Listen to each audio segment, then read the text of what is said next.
Assalamualaikum warahmatullahi wabarakatuh. Selamat pagi dan salam sejahtera untuk kita semua. Apa kabar sahabat kritis semuanya? Semoga sehat selalu dan selalu dalam lindungan Tuhan Yang Maha Esa. Alhamdulillah nih, selamat datang di acara kritis, yaitu kajian rutin isu strategis yang diadakan oleh BEM Hima PIPS, khususnya pada bidang garapan sosial dan politik.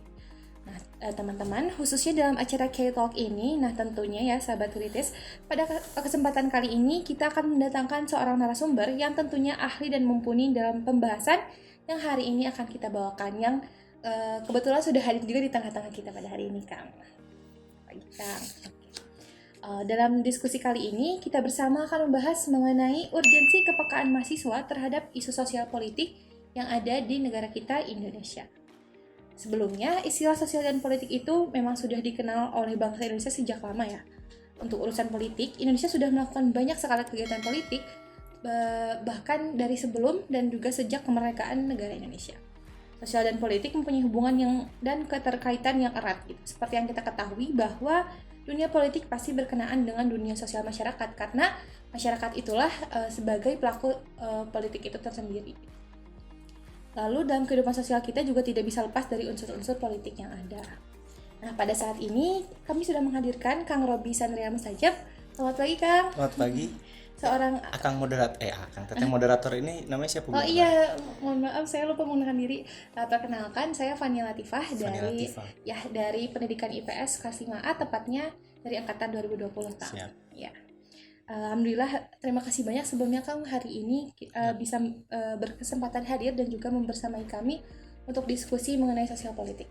Terima kasih kembali juga untuk kawan-kawan Hima PIPS atas kesempatan silaturahminya. Semoga silaturahmi ini menjadi jalan untuk kita silaturahmi ke depan selanjutnya. Amin, terima kasih Kang. Oh ya, sebelumnya Kang, apakah hari ini kabarnya baik atau moodnya lagi baik-baik aja? Alhamdulillah sangat baik, sangat luar biasa. Ini tempat enak banget semua. Chill gitu ya. Sangat baik, jadi makin baik karena tempatnya. Oh iya. Kalau melihat di CV Akang nih, Akang tuh sebagai pengajar di SMA 14 itu guru PKN gitu ya, Kang? Iya, itu 2019 saya waktu awal lulus 2019 tuh saya ngajar dulu setahun sebelum akhirnya melanjutkan lagi pasca. Jadi di 2019 sampai 2020. Kalau sekarang sedang sibuk apa nih? Sekarang sibuk di organisasi paling. Untuk beberapa organisasi yang saya ikuti ada mungkin di CV yang nanti mungkin akan dibacakan. Sibuk organisasi, sibuk kerjaan. Saya jual juga batik dan juga thriftingan lah. Ya sambil ya. Oh, ini mungkin intermezzo sedikit ya Kang. 2 tahun yang lalu waktu saya jadi maba itu saya sempat mengikuti pematerian dari Akang juga. Oh gitu? Iya, waktu di kajian di IPS-ku gitu. Iya. Nah, dan sekarang ternyata 2 tahun kemudian saya jadi membersamai Akang juga gitu di sini. Iya, ternyata silaturahminya manjang ya. Iya gitu. Oke, kita langsung untuk mengefektifkan waktu gitu ya. Siap. Kita buka dulu nih pembahasannya. Dilansir dari kompas.com, ternyata tingkat kepercayaan publik terhadap partai politik di Indonesia ini hanya 54%, atau memang angkanya itu cukup sangat kecil gitu ya Kang, yang dari seharusnya gitu. Ini mengartikan bahwa sosial politik Indonesia ini sedang tidak baik-baik saja ya teman-teman, karena masyarakat yang diwakilkan oleh DPR, MPR, DPD dan lain-lainnya, tapi ternyata mereka yang menjadi wakil itu tidak mendapatkan kepercayaan penuh dari masyarakat itu sendiri Kang. Nah, kalau dari Akang sebelumnya nih, sosial politik itu seperti apa nih Kang? Yang betulnya kayak gimana sih sosial politik itu? Oke, terima kasih. Ini pas ya kajiannya mengenai sosial politik dalam scoop yang membahasnya itu Hima PIPS ya kan, membahas memang disiplinnya kan sosial begitu. Dalam konteks tadi sudah dibahas sebenarnya di awal, dalam konteks sosial pun juga dalam kaitannya dengan politik tidak bisa terlepas satu sama lain. Prof. Sapri ya saya kutip sedikit begitu ya, dalam disertasinya beliau membedakan antara social study dan study sosial begitu, disiplin ilmu sosial yang memang multidisipliner sebetulnya gitu, tidak hanya berdiri atas satu tungku keilmuan saja begitu. Ada korelasi dengan keilmuan-keilmuan lain pun juga dengan politik. Sosial politik sendiri saya pahami sebagai sebuah paradigma berpikir di mana ada keterkaitan antara kehidupan sosial masyarakat yang memang secara sadar ataupun tidak ya memang akan berkaitan langsung dengan politik begitu, karena politik kan dimaknai sebagai cara begitu ya. Ada banyak definisi politik dalam karyanya Miriam Budiarjo dasar ilmu politik tuh dimaknai, dia kutip juga sih sebetulnya Aristotle mengatakan politik is to good life together katanya, atau dalam bahasa Yunani itu endaimonia. Artinya apa? Memang politik itu bertujuan untuk kehidupan yang lebih baik dalam konteks kebersamaan. Nah, kebersamaan ini kita maknai sebagai sosial kan begitu. Wah, terima kasih Kang. Yep. Memang sosial dan politik ini suatu hal yang tidak bisa kita tinggalkan gitu ya.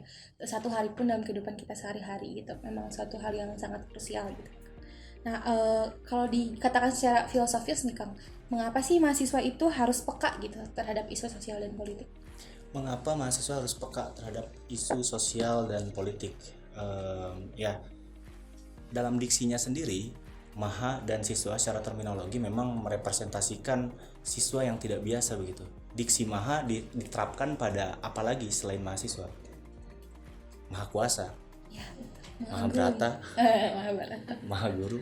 Maha ini bukan diksi yang biasa-biasa. Teman-teman semua di Hima PIPS sedang memegang titel mahasiswa itu sendiri. Jadi tidak bisa hanya diselesaikan momentum atau waktu yang sangat penting ini sebagai mahasiswa begitu yang teman-teman sekarang pegang hanya untuk kuliah pulang gitu ya. Sangat kurang representatif, apalagi juga bukan dibebani diberi amanah mahasiswa itu dalam konteks tridharma perguruan tinggi. Selain itu juga kita kenal mahasiswa sebagai agent of change, agents of social control, dan iron stock. Agent of change sendiri merupakan insan-insan, entitas yang memang membawa perubahan, pun juga social control, di mana mahasiswa menjembatani lidah rakyat terhadap pemerintah, atau juga iron stock sebagai generasi penerus bangsa Indonesia begitu. Maka dari itu urgensinya ya kepekaan kan tidak bisa peka mahasiswa tanpa kritisisme sebetulnya. Kritisisme ini yang membawa atau mendorong mahasiswa memiliki pisau analisis dalam konteks yang berbeda, dalam perspektif yang berbeda dengan masyarakat pada umumnya. Nah, inilah yang menjadi bekal kritisisme ini, bagaimana mahasiswa akan peka atau harus peka begitu. Urgensi kepekaan mahasiswa itu. Utamanya mungkin ya kan seperti mahasiswa ini selain ya kuliah dan segala macam itu seringkali mahasiswa ini seringkali menjadi wakil antara penyampaian rakyat kepada wakil rakyatnya seperti itu ya, betul. Melalui demo, unjuk rasa, bahkan begitu banyak usaha lainnya seperti itu ya. Maka kita harus memang peka gitu terhadap isu sosial politik yang ada. Kalau kita nggak peka, bagaimana cara kita menyampaikan apa yang menjadi keresahan gitu bagi semuanya gitu ya. Jadi yang tadi disampaikan ya, memang mahasiswa ini harus peka terhadap isu sosial politik yang terjadi di masyarakat, karena mahasiswa sejatinya sebagai moral counter value force dalam konteks independensinya begitu ya. Apa maksudnya moral counter value force? Ya memang ada kedikdayaan, ada keniscayaan bahwa memang hari ini kehidupan sosial masyarakat pun kehidupan sosial politiknya begitu yang tidak bisa terlepas dari berbagai isu kontroversial yang terjadi. Mahasiswa hadir dengan tadi saya bilang pisau analisisnya, entitas intelektual yang mampu mencegah pengaruh-pengaruh buruk yang terjadi pada masyarakat yang dibentengi oleh mahasiswa ya bersama dengan masyarakat. Terima kasih Kang atas jawabannya. Nah, kalau menurut Akang nih di balik banyaknya emang kita penting untuk peka gitu. Bagaimana sih cara yang tepat gitu untuk kita agar peka terhadap isu sosial selain mungkin mencari-cari sendiri atau sebagainya gitu Kang? Ada lagi kah? Oke. Sebetulnya kalau kita lihat ya dalam konteks mahasiswa ini kan range usianya mahasiswa pelajar mahasiswa begitu di range usia 16 sampai dengan 30 tahun begitu ya, masuk kategori pemuda begitu. Dalam konteks ini kelahiran 81 sampai 96 itu dalam beberapa penelitian disebutnya generasi milenial. 97 sampai mungkin 2000-an itu sebutnya generasi Z. Nah, mahasiswa pemuda, milenial pun Z ya kita satu korkan begitu yang dinamakan dengan pemuda. Memang dalam fungsinya memang sebagai pemuda ya harus ikut partisipasi aktif gitu dalam berbagai permasalahan sosial yang ada di masyarakat. Tidak bisa kita individualistik begitu. Tidak bisa kita hidup dalam konteks yang apatis begitu. Karena sejatinya ya manusia kan makhluk sosial kan gitu ya. Dia bisa hidup sendiri. Pun juga apa sih urgensi tadi dibahas dan bagaimana cara-cara yang paling tepat untuk itu.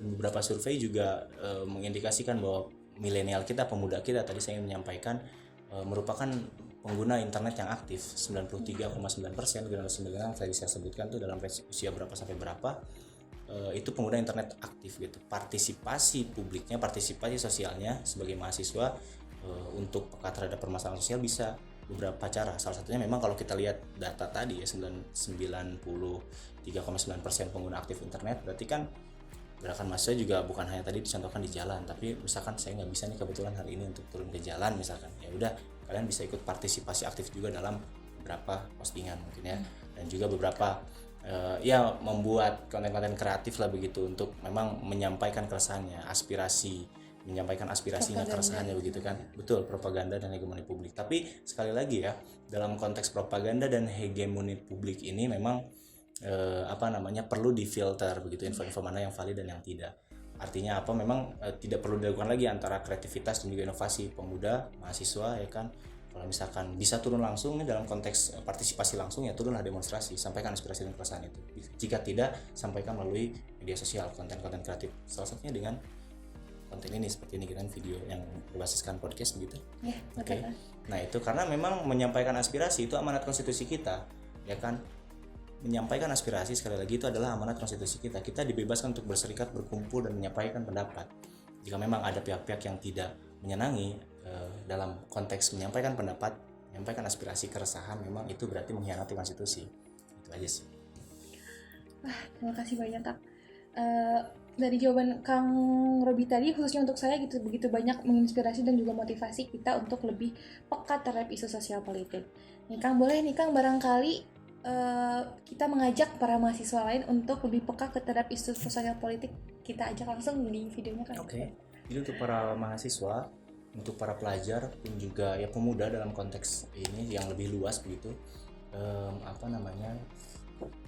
jangan membiarkan diri kita begitu tenggelam di dalam keapatisan, ya kan. Saya tidak tahu sebetulnya kunci formulasi sukses itu seperti apa. Yang saya tahu formulasi gagal itu adalah tidak melakukan apa-apa. Jadi untuk mahasiswa, jika ingin berhasil, ya melakukanlah sesuatu gitu. Jangan apatis, jangan diam saja, bergerak begitu. Dan ya bermanfaat, intinya itu kan, khairunnas anfa'uhum linnas gitu. Itu mungkin ajakan-ajakannya, seruan-seruannya ya bisa dicek di Instagram saya begitu ya. Saya meskipun katakanlah ya sudah S1, S2 lulus, tapi dalam konteks orientasi saya, koridor saya adalah benar. Ada hal-hal yang memang dirasa untuk perspektif saya tidak benar begitu, menurut perspektif agama tidak benar begitu. Saya tidak ragu untuk menyampaikan hal tersebut dalam konten atau dalam postingan di Instagram pribadi saya atau di media sosial lainnya gitu. Jadi jangan diam, ya kan, jika terjadi kejoliman pun kesalahan dalam perspektif kalian, diskusikan pun juga utarakan gitu. Intinya jangan diam.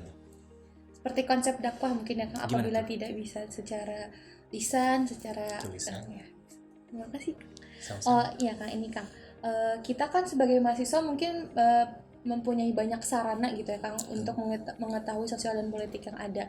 Nah, khususnya untuk masyarakat nih Kang, seperti yang tadi di awal disinggung bahwa masyarakat ini sebanyak 54%, hampir sebagian besar berarti ya masyarakat Indonesia ini tidak percaya kepada wakil rakyat gitu ya Kang. Yep. Khususnya mungkin untuk disebutkan. Nah, maka dari itu bagaimana caranya untuk meningkatkan pengetahuan masyarakat tentang isu sosial politik ini Kang, sementara masyarakat yang mungkin sebagian besar itu tidak percaya, bahkan tidak peduli karena dia tidak merasa percaya gitu Kang. Oke. Dari diksinya sih udah ini ketahuan ya, kenapa masyarakat kira-kira tidak peduli. Kenapa masyarakat kira-kira tidak peduli, tidak mau ikut ambil andil begitu kan dalam partisipasinya begitu. Artinya ada bentuk kekecewaan yang bukan hanya sekali ya kan, tapi berkali-kali. Nah, bagaimana sih caranya begitu untuk membuat masyarakat kembali peduli? Sebagai entitas mahasiswa, ini kan dalam konteksnya skupnya mahasiswa dulu ya. Sebagai entitas mahasiswa, saya dapat data tuh dari Koordinator Pusat Penelitian Politik LIPI bahwa pemuda ini, generasi milenial ini dalam pemilu konteks 2019 kemarin ya, itu kontribusinya itu 35-40%. Artinya ada angka yang besar di situ. Yeah. Dalam skup Jawa Barat bahkan lebih dari itu gitu kan untuk partisipasi politik pemudanya begitu. Dalam skup nasional mungkin tadi ya masih rendah begitu. Nah, untuk penyadaran ya, pertama kita lakukan penyadaran di antara mahasiswa yang tadi ketika kita lihat potensinya, peluangnya bahwa mahasiswa pemuda ini memang pengguna aktif internet, pengguna aktif media sosial yang ke 88%. Nah, bisa melalui sarana, tadi banyak sarana, bisa melalui sarana media sosial, ya kan, bisa melalui sarana-sarana podcast, YouTube dan sebagainya. Memang hari ini saya yakin ya dari beberapa orang yang hadir di sini juga tidak terlepas dari media sosial, ya kan gitu. Itu ya bisa di case nanti ditanya aja, pakai punya medsos kan? Kalau nggak punya berarti itu data saya yang salah berarti. Tapi pas ditanya ternyata pada punya semua medsos ataupun suka pakai internet suka. Artinya itu menjadi ya kan dalam analisis SWOT itu menjadi strength atau kekuatan kita di situ. Nah, untuk penyadaran masyarakat secara luas ya sebetulnya bukan tanggung jawab entitas mahasiswa, itu tanggung jawab semua sebetulnya penyadaran secara luas, baik pemerintah ya kan, mahasiswa, media, partai politik. Mungkinnya kalau tadi sosial politik tidak bisa terlepaskan dari salah satu unsur infrastruktur politik, yaitu partai politik, media, social group, interest group, itu masuk semua tuh. Interest group itu ya kelompok kepentingan sepertinya pengusaha, investor dan sebagainya. Itu semua kalaupun memang memiliki keresahan yang sama dalam konteks penyadaran isu sosial dan politik, ya tidak bisa hanya satu sektor yang bergerak, harus ada kolaborasi dari berbagai sektor yang ada begitu. Tidak bisa hanya satu entitas. Bersatu lagi gitu ya Kang. Betul, persatuan. Karena itu kan amanat sila ketiga tadi ya, persatuan. Pada akhirnya kembali lagi keberhasilan, kesuksesan ya kan, kemajuan negara tidak bisa lepas dari diksi persatuan tadi. Ini mungkin satu pertanyaan terakhir nih Kang. Okay. Banyak yang berpendapat bahwa politik itu kejam gitu Kang. Okay. Bahkan apabila disinggung ke uang gitu ya Kang, kayak kalau kamu punya uang kamu bakal tetap ada di politik. Nah, bagaimana mungkin tanggapan Kang mengenai hal itu? Oke, tidak salah. Tidak salah. Iya, kos politik di Indonesia mahal kan? Iya. Coba lihat pengadaan pilkada dan pemilu, berapa anggaran? Kampanyenya gitu kan? Kampanyenya dibatasi tapi kan ternyata melebihi beberapa proses pilkada dan kampanye, dan pemilu dalam konteks anggaran dana kampanye kan dibatasi itu berapa, ya kan? Tapi ternyata selalu melebihi karena memang kos politiknya mahal. Ingin menjadi seseorang di Indonesia khususnya ya, kita tidak berbicara negara lain kan. Yeah. Memilih seorang Pak Jokowi dalam 5 tahun kepemimpinan atau 1 periode itu anggarannya habis berapa tuh?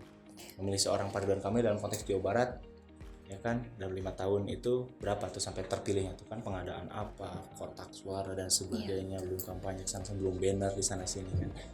Memang secara ini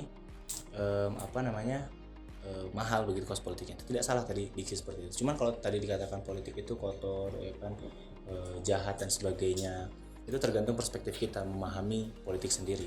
Saya tidak berpolitik lah itu politik. Ya kan, politik saya tidak berpolitik itu kan politik. Iya. Saya tidak merah, saya tidak kuning, saya tidak hijau, saya tidak biru. Berarti Anda apa? Abu.